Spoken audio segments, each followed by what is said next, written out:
সুষ্ঠু বিচার না, একটা উদাহরণ তৈরি হোক। উদাহরণ তৈরি হবে এই মাগুরা থেকে। কাল যদি আমাদের চেহারা দেখতে দেখতে তো সবার চোখ লাল, আমরা দিন রাত আসামি ধরার জন্য চেষ্টা করেছে, অপারেশন করে। এই আন্দোলনে একটা শাস্তির বিধানটাকে আমরা কার্যকর করে যেমন উদাহরণ তৈরি করতে চাই, আন্দোলনের বয়ে নিয়েও আমরা একটা উদাহরণ তৈরি করতে চাই।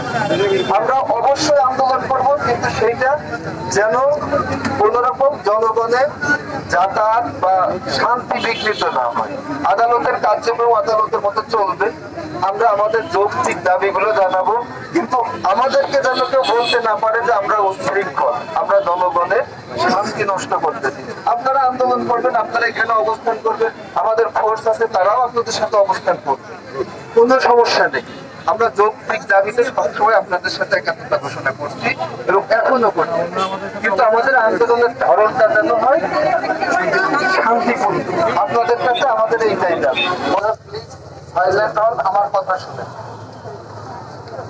এই মাগুরার জেলা পুলিশ, আপনারা জানেন যে আপনাদের এই আন্দোলনের সাথে সারা দেশের মানুষের সাথে আমরা একাত্মতা প্রকাশ করেছি।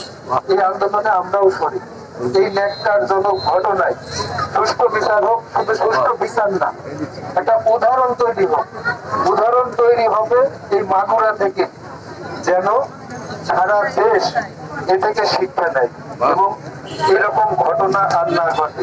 আপনারা যদি আজ থেকে গতকাল যদি আমাদের চেহারা দেখতে দেখতে তো সবার চোখ লাল, আমরা দিন রাত আসামি ধরার জন্য চেষ্টা করেছে, অপারেশন করে।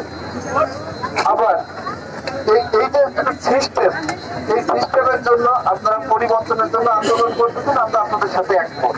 অন্তত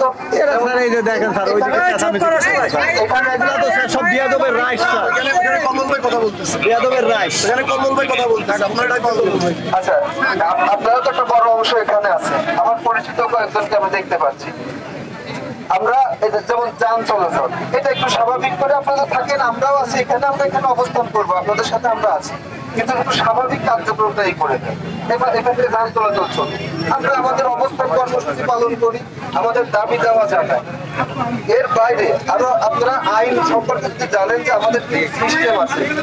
আমি আরেকটু বলি, গতকাল রাতে আমরা কিন্তু দিনের বেলায় আমরা আসামি আনতে পারি, শুধু নিরাপত্তার চিন্তা করে। নিরাপত্তাটা কোথায়?